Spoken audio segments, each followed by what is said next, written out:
Hello everyone, how are you tonight? This is Carol Garrison with Carol's Creative Escape, and I am coming to you live tonight for a Make It Monday. Do a few adjustments to my work area here. It looks like I'm a little crooked. All right.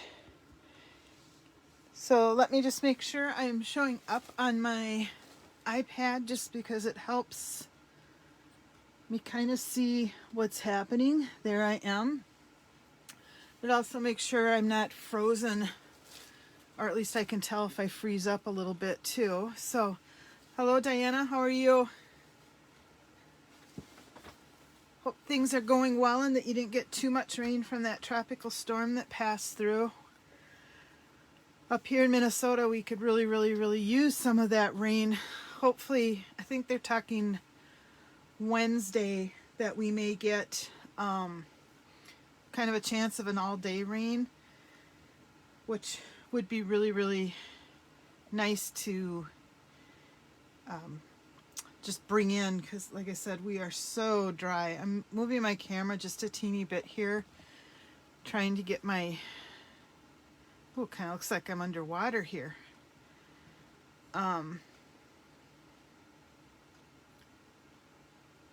It's kind of strange. I don't know why I'm coming up crooked.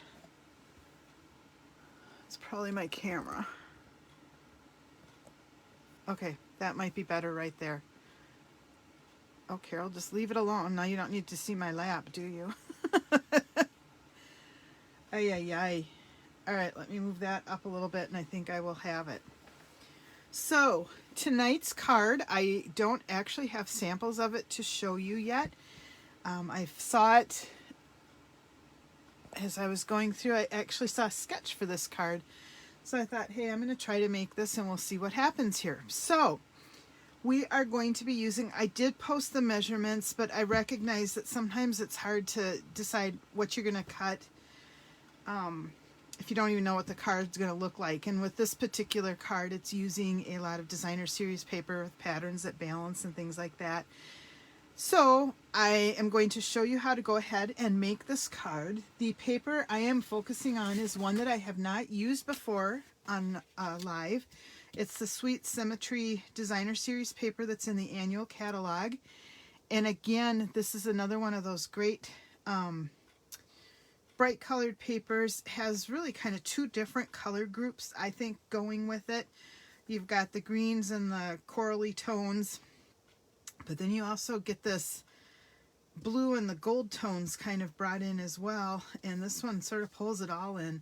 So lots of options. I think bright colored papers that go with it as well. And this one is also one of the ones that is currently on sale through the end of the month, July of 2021, that you can get on sale for 15% off. So it's $9.78 US dollars.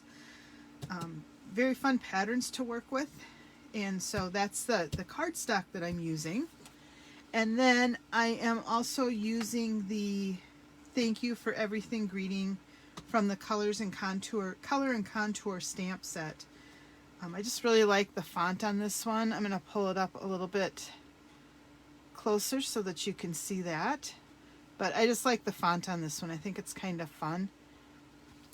And let's go ahead and get started. I will share the measurements again as I go through the card, assuming that I can find my little note that I wrote them on. You know, some days. Here it is. Okay, shoo. So we're going to start with a 5.5 by 8.5 piece of cardstock for our card base. I am using Night of Navy, and of course I have it scored at 4 1/4. And then you will also need a piece of coordinating cardstock that measures 4 1/8 by 5 3/8. And then another piece of coordinating cardstock. Lots of colors going on in this card. This piece measures 4 by 5 1/4. And then I need a piece of, I'm going back to my card base colors. So I've got 2 1/8 by 4 7/8 of Night of Navy. And then I have 3 squares of Night of Navy that measure 1.5 by 1.5 inches, and you need 3 of those. kind of put them together as the card's going to get laid out so you get an idea for it. And then I need 3 different patterns of designer series paper.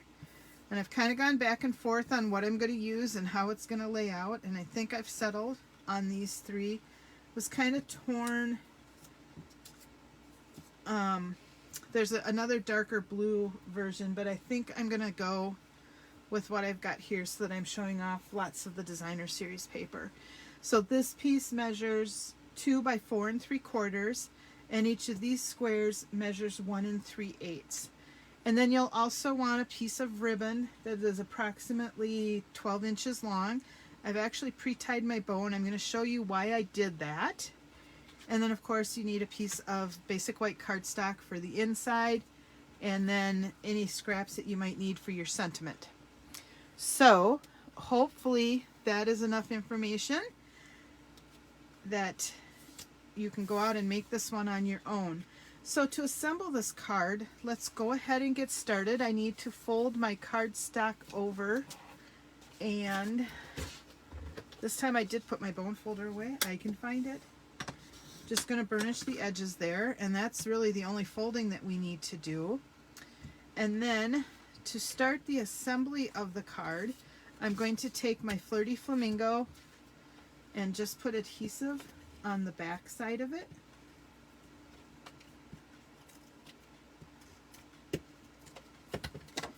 And adhere that to my Night of Navy layer. And I don't normally work in 1/8 of an inch type increments because I just sometimes find it really hard to get things lined up.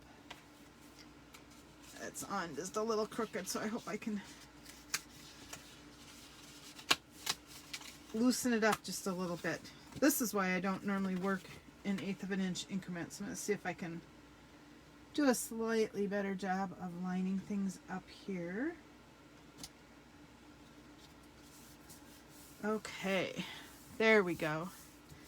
And then I've got a piece of Just Jade that's going to be my next layer. And again, I'll put adhesive on the back side of these.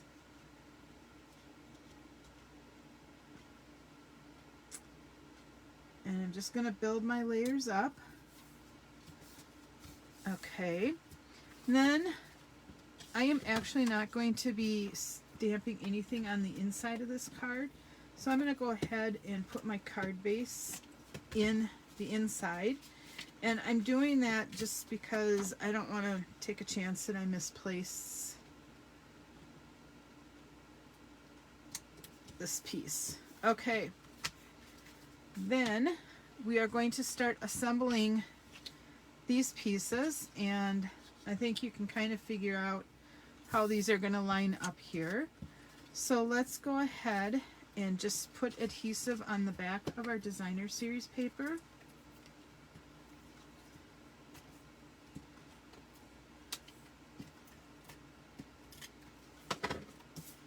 And again, I'm dealing with those pesky 1/8 inch measurements, but it works. Okay. Whew, I don't know where that piece came from.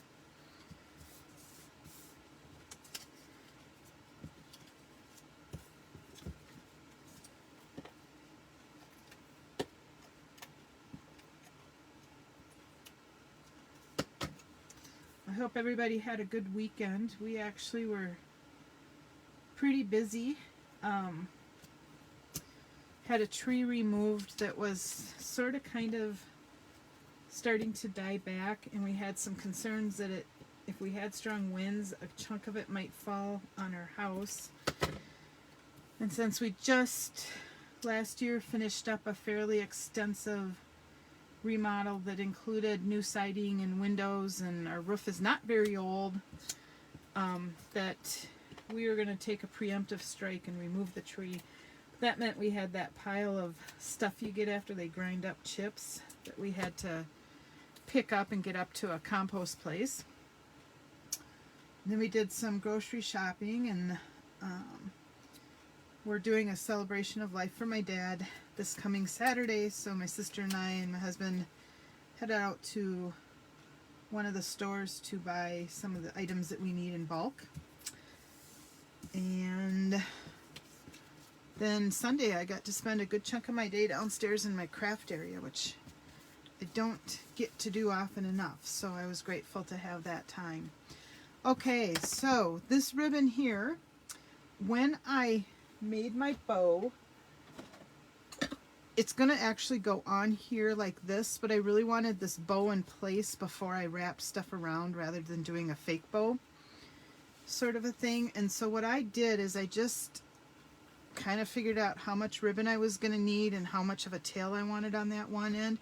And before I cut it off, I just made my bow, making sure that I left the tail, this is why I didn't do it live, making sure that I left my tail long enough that I'd be able to wrap the piece over the edge without having to wrap all the way around this piece. That way I feel like I don't waste as much of my ribbon. I kind of hoard my ribbon a little bit. And so it just gave me time to fuss and try to get it as even as possible when I did that. And once I had that worked out, then I knew where to cut the other end of it so that I was sure I had enough. So this ribbon that I'm using is actually the open weave ribbon, and this particular color is the Soft Succulent, which is one of the in colors. But I'm using Just Jade, but I think that it went just fine with that, so I wasn't worried about crossing over two different color groups at all when I was working on this. And I'm going to be using some glue dots as well to kind of straighten my bow out. So the first thing that I'm going to do is just run a little tape on either end. Oh, come on, Carol. Either end of my card here. And then I kind of want the ribbon up, you know, the bow part up a little bit, so I can line it up where I want it and flip it down on the back and get it to stick in the tape. And then do that on the back. So nothing fancy, but at least I haven't used up quite as much bow or ribbon. And then one of the things that I want is for my bow to really sit this way. And so I'm going to cheat and take my Picket tool and pull off a couple of glue dots. I used to never use that Picket tool for glue dots, but I have found that it actually gives me a little more control and I don't end up wearing as many glue dots. So I'm just putting it back on the back side of the ribbon so that I'm sure that my ribbon bows part, the bow part, lays the way that I want it to on my card. And I could, if I, you know, I could even put one under the knot there. I think it's pretty good the way it is, so I'm not going to worry about that. And I'm going to take my adhesive and now run it across the back just to give it a little more stickiness. And then with the ribbon on the left side, again, I'm still working in 1/8 inch measurements here. Actually, this gets a little bigger for this layout, which is nice. I have a 1/4 inch. Now I do have the tape on the back of this, but I'm not going to press it down quite yet because I want to make sure that my spacing is going to be good for these pieces as well. And I think I have it so that I can have a consistent border. So I'm going to go ahead and press that down. And then I'm just going to put adhesive on the back side. And I spent a lot of time fussing about what order I'm going to put these down in, and I think I need to focus more on making sure that I have the pattern running the correct direction, because I don't think in the end it's really going to matter how the order that these go in. So I'm going to put that one there. And I think I will put the lighter one in the middle here. This one can go either way. But again, I'm not going to push that down yet until I get this last piece on, because I do want to make sure I'm doing it right. This last square, the pattern kind of goes all different directions. So I am not going to worry too much about that, and I do want to shift this one just a little bit.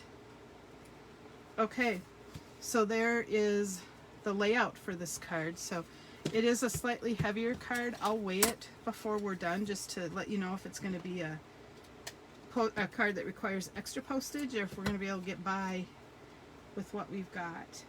So here I am using Flirty Flamingo, and I just use my layering circles to create this. And I am going to pop this up, trying to figure out where to put it. I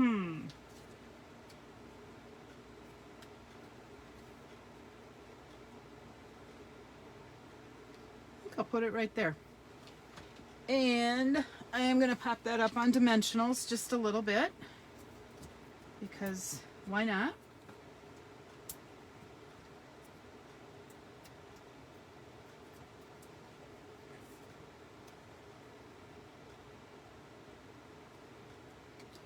We'll put that right there. And as I'm looking at this card, I think I need a little bit of bling as well. So I'm going to grab out my rhinestones.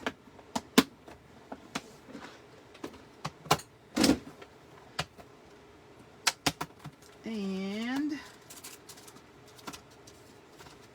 I am specifically going to utilize some of my holiday rhinestones. These are in the annual catalog still. And I actually can use this gold because, whoops, that is kind of the bumblebee color in there. That's one of the things I really like about these rhinestones, is the colors are quite versatile. I'll use a little blue, and I think I'm even going to throw in this one, which could kind of be, go along with that Just Jade. So that adds just a little more color. And that is our card for this evening. So I'm calling this one the Designer Series Sweet Symmetry Block Card. Sorry, I knew it wasn't Designer Series. That was too many words. Let me weigh this out real quick.